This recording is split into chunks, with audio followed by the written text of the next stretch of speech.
Well, I'm talking about something fairly serious and try to do it in a way that doesn't make me look like a victim shamer.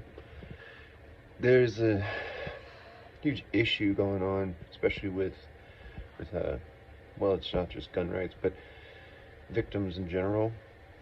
That people are being emotionally compromised, is what it is.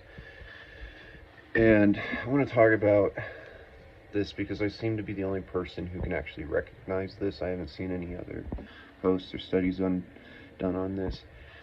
I don't even know, because I'm not a psychologist, but I'm really capable of grasping complicated psychological constructs and issues. And so Munchausen syndrome by proxy, right, is sort of what is happening with victims.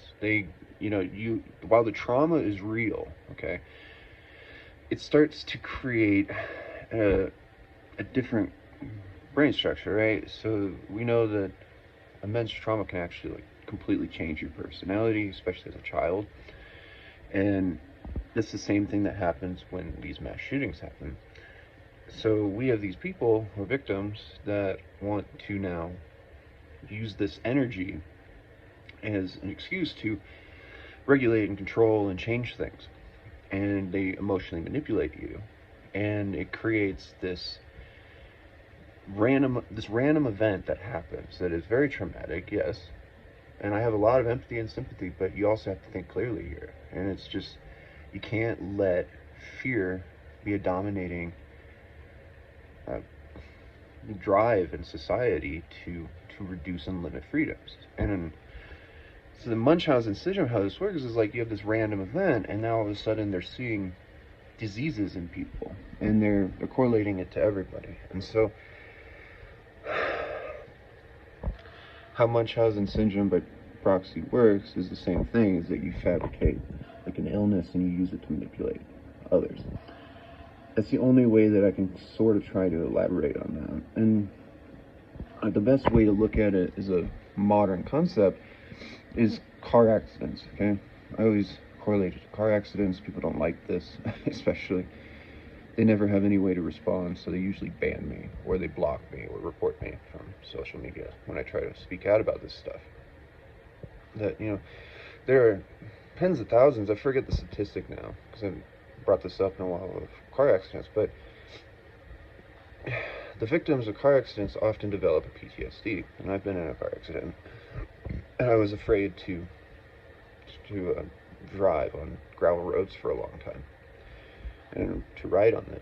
But that didn't mean that I had the right to go around and regulate gravel roads. I had to learn how to redrive, I had to relearn how to drive on gravel roads, how to be comfortable on them again.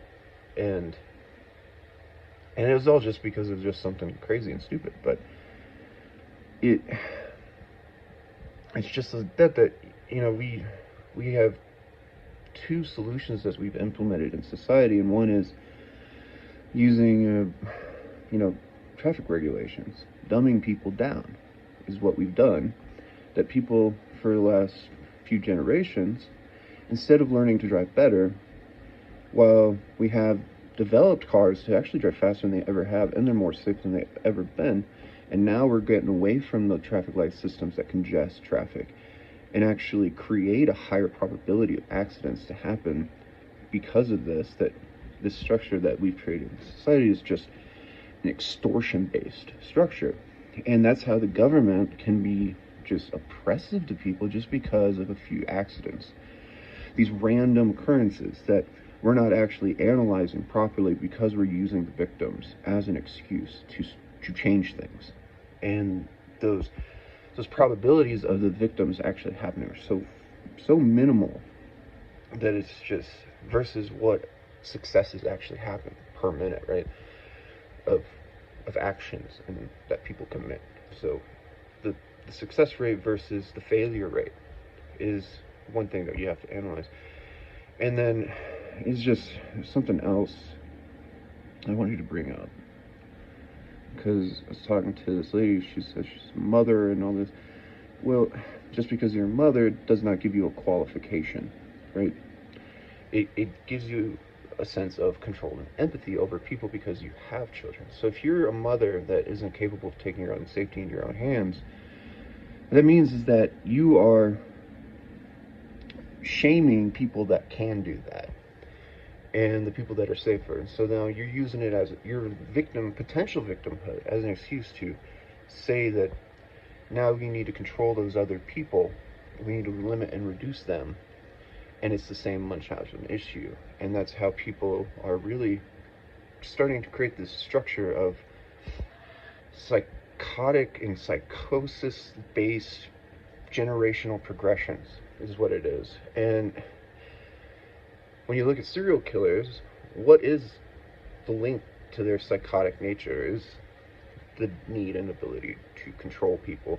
So you are literally, though you are trying to make things safer, you are creating potential victims and potential serial killers in the future by having this psychological inherent trait, and that the way you raise your children to be that sort of controlling and fabricating victimhood and using it as an excuse of power because you feel like you have no other state of power, is actually going to create generations of new potential killers and serial killers and victims.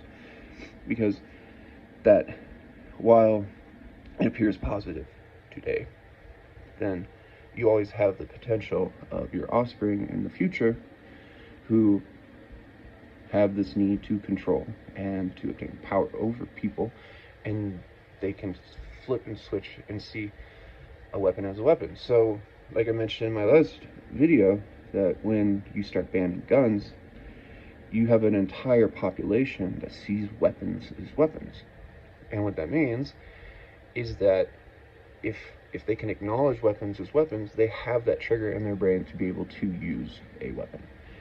Rather than somebody who doesn't have the ability to see weapons as weapons, they would see them, and I always like this metaphor, is that, like, anyone could see a toy rocket, put a pipe bomb in there and shoot into somebody's house, right? Not trying to give people ideas, it's just that nobody's doing that. Why is that? Why aren't the children accidentally blowing each other up with toy model rockets? Like, you know, we learn how to use fireworks, and in high school we would take artillery shells, we would open them up and put them in 2-liter bottles, and then we put a wick in there and make these massive bombs, and it was just so much fun, and we used it for fun, right? That's excessive. You don't have to do that, and it's definitely illegal, but we didn't get caught. We only did it once or twice, did it one season, and then we're like, all right, this will be the last one. We didn't do it again, but because we agreed that they were getting too big, and just we're probably gonna end up in prison for doing that. But because I mean, they were so big, they would just light up a half a block, you know. Just, it was really cool. But we had big open areas, brick buildings and brick sidewalks and brick streets and stuff. It was really safe. We were intelligent about it, rather than people who might not actually know how to do these things then get the idea to do it, and then something bad will happen, whereas somebody could just blow off a limb or something, right? So instead of educating people how to be better, there's a lot of people who are more common who then want to create this victimhood and victim.